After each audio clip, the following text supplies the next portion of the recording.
Hello. Well, pretty much everyone knows that this is my Ford EXP, my 1982 blue Ford EXP.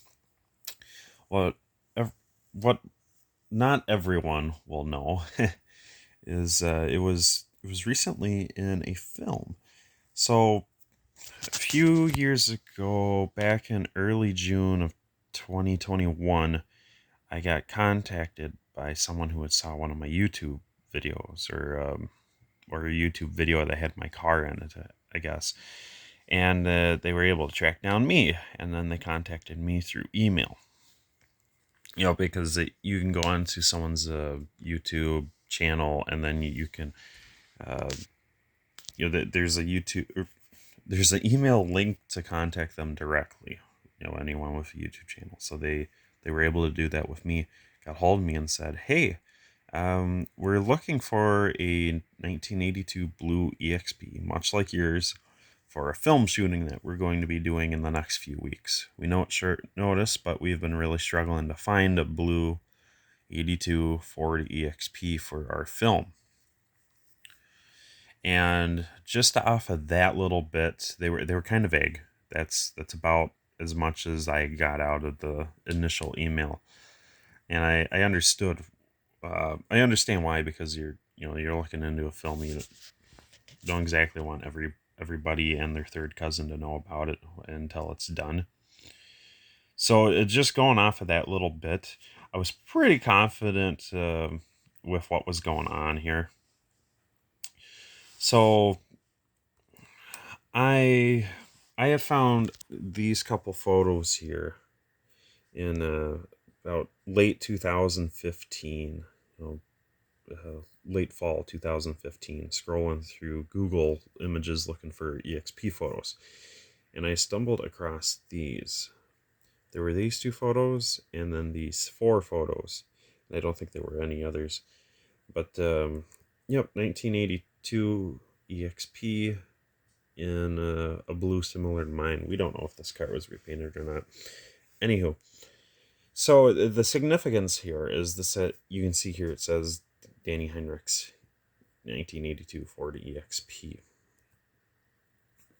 Well, we find out with a little bit closer examination that these are kind of crime scene photos. They're investigative photos. And the reason for that is Danny Heinrich, at the time in fall of 2015, he had finally confessed to the kidnapping and murder of Jacob Wetterling in Minnesota. 1989 is the year it happened. It took them all the way until 2015 to actually get a confession and then convict him of that. So these photos had finally been released. Maybe they had access to these years prior, but these photos were first taken in just a few weeks or a few months after the abduction in 1989. So all these were taken in 89 or 90. And yeah, that's what some of this is about. They're checking out tire treads, because the car's wearing a few different types of tires. So they're trying to match these to tire tracks found on the road. So what had happened is someone had drove by in a car while Jacob and two other boys were walking down a county road out to rent out a movie, something like that. And a car had drove past, pulled off just out of their sight, and then a man had approached them and then ran off with Jacob, leaving the other boys alone. And these were not specifically these, but there were tire tracks found, and they believed these to be similar or the ones. But anywho, so at the time I had read into this pretty big, because it's not often you see EXP and, well, any kind of photos, but to find them in crime investigation photos. That's something. So we read into that, and I got pretty familiar with that. Um, so I was pretty sure that my email correspondent was for this. They were looking to recreate some of these scenes for a film they were making. So I wrote him back and I said, "Hey, yeah, I'm actually quite familiar with the Wetterling case. I imagine that's the one you're doing." And I said, "Well, it is pretty short notice, but I think I can accommodate." I said, I do keep tabs of pretty much every EXP ever. It's impossible for me to, follow all of them, but I can follow all the followable ones. So I know of two other. Well, at the time I knew of two other blue ones. One was in an unknown state, and one was over in California, not running. Since then, a few other nice, presentable blue ones have popped up like this, but they're pretty far and few in between right now. So I sent off a few of these photos that I took on my car and said, "Hey, here's what we got going on. I got a little bit of deer damage on one side, and I know I don't have the black rockers and the door bumpers, but I do also have louvers and incorrect wheels. Is that a problem?" And they're like, "Nope, nope. Everything you got is fine. It's all going to be night shots. So any details like that aren't going to come across on camera." I'm like, "Okay, cool." Well, then, yeah, to a week or two later, we head out down to Arkansas, where they're filming this along with other shots for their documentary miniseries. So the miniseries is called "Still Missing Morgan," and it's primarily about the Morgan Nicks case of, I believe, 1995. So that case took place down in Arkansas. Just a few miles. Well, they were actually able to film a lot of stuff on location. So here's one of the photos that I had took when we had arrived. We pulled into the film crew's parking lot to drop off the vehicle because we couldn't quite fit at the hotel. So we did that, and then went over to our hotel, came back, and then that night after we arrived, we came into town at like 4 or 5 o'clock at night. Slept, woke back up, and then filming was to start real late that night. So night number 2, real late filming. We had filmed. Let's find you guys some photos here real quick. Yeah, we had filmed pretty late at night. And this is in June, so like right now, this shot was at around 8 o'clock, maybe 7 o'clock, something like that. And then when we were going to start filming, camera starts rolling somewhere around 10 o'clock, 10:30, maybe even 11. That's when the sky actually becomes black during an Arkansas June. So we got her all unloaded, fired up, running, and just waiting for to get the go ahead. Actors started showing up. Some of the film crew was already there. A lot of the production team was there, and we got started by. I got to meet the actor who played Danny Heinrich, and a swell guy. one of my concessions was, whoever drives the car in any of the filming, they need to be competent driving manual. And I said, if no one does, I can drive it in some of the shots if need be. And they're like, "Well, actually, our actor is well versed in manual transmission cars." I'm like, "Sweet." And sure enough, he showed up. I think in that white Honda there. But yeah, he showed up driving a 5-speed Honda, so he knew what he was doing. Pretty cool guy. So filming went on, and boy, real late at night, talking like we had stayed up until 11:30, 12:30 at night, just checking out some of the filming that they were doing. So we stuck around to dress up the car and take some shots of some of the stuff they were doing. They had a massive kind of it was almost an infrared light, but it was a real low low brightness light that they had on a giant telehandler way up here. That's what that was. Kind of act as like a moon. So it lights the area like the moon would. And it's pretty wild because in your eyes it doesn't look like it, but on camera everything is nice and moonlit, but not straight up infrared. And we adjust out the car with period correct license plates, and because it took place in Minnesota, those are the plates it got. And I still actually have the plate, and the rear one that was on the car, because I didn't have a front mount, so we didn't put one on there.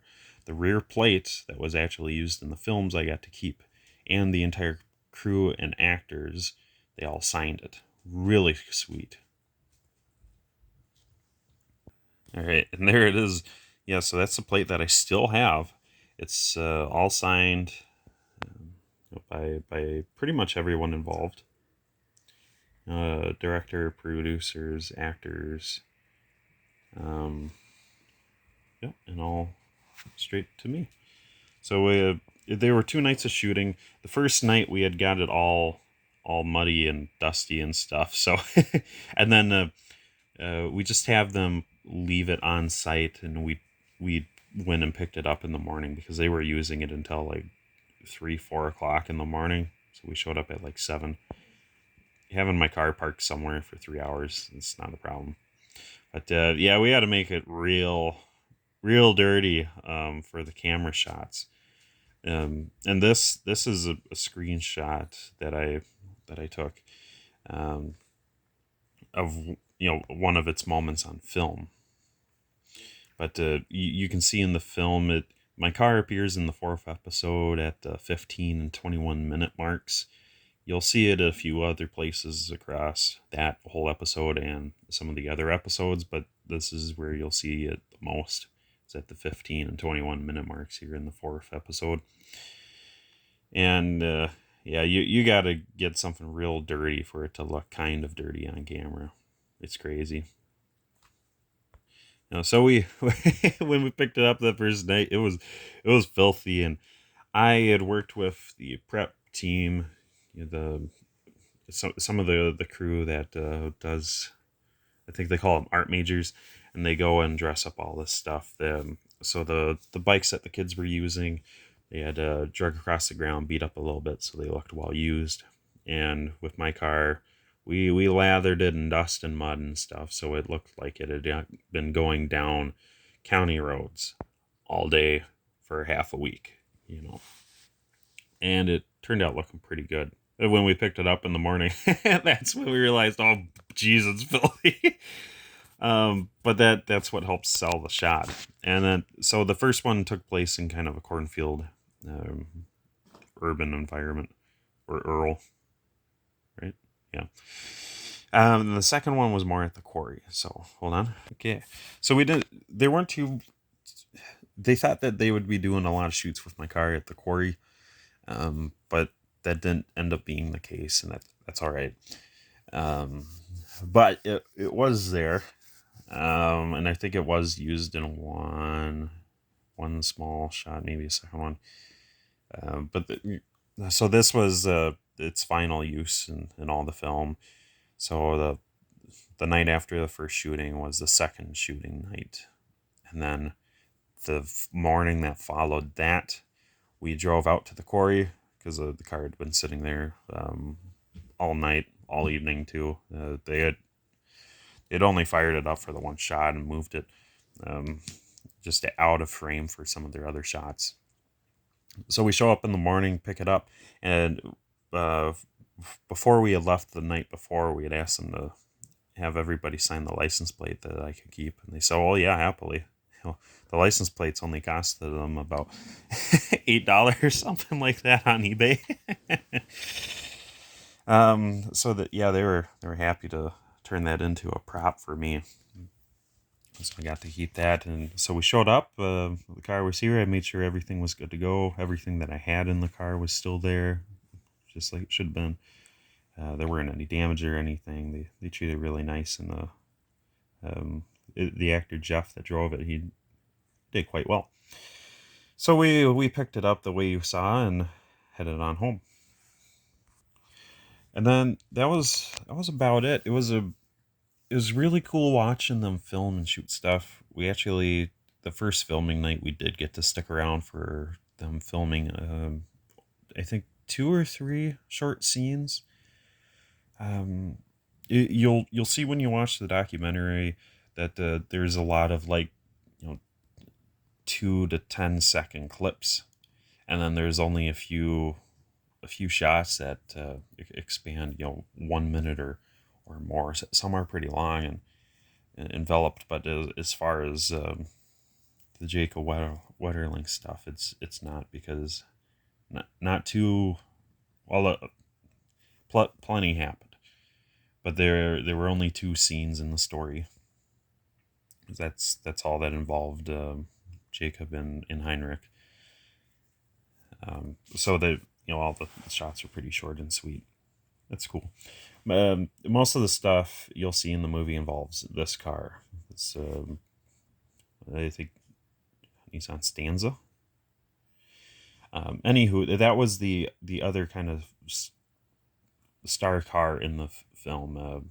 Mine has plenty of screen time in that 4th episode, but for the majority of the movie, or sorry, the documentary series, you'll see this Stanza wagon and a couple red pickup trucks, and all of those are relating to the Morgan Nicks case.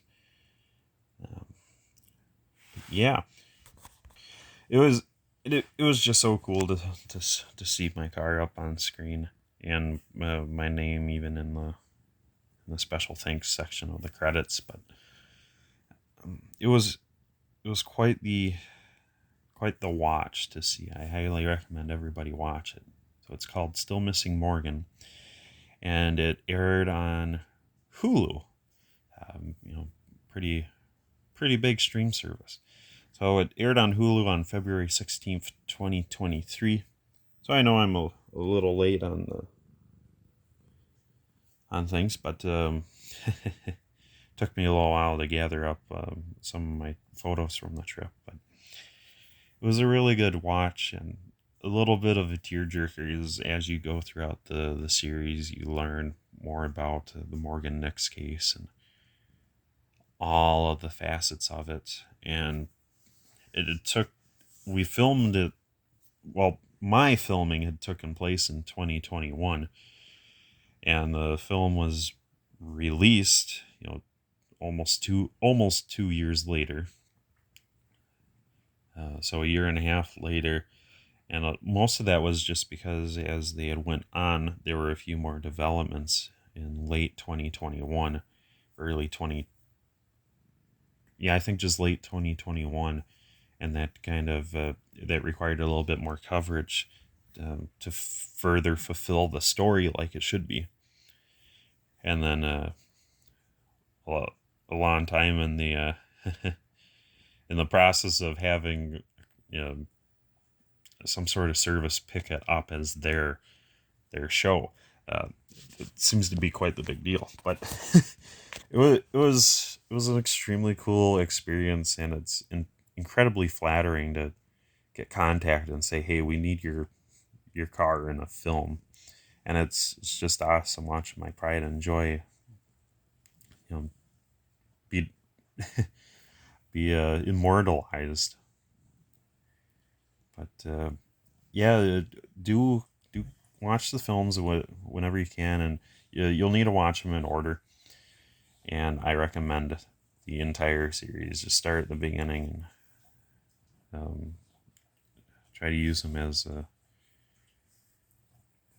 best you can. It's quite the heartfelt learning experience. But yeah, any questions? Feel free to ask. I'll gladly share more details about my experience because I'm sure I missed a few things.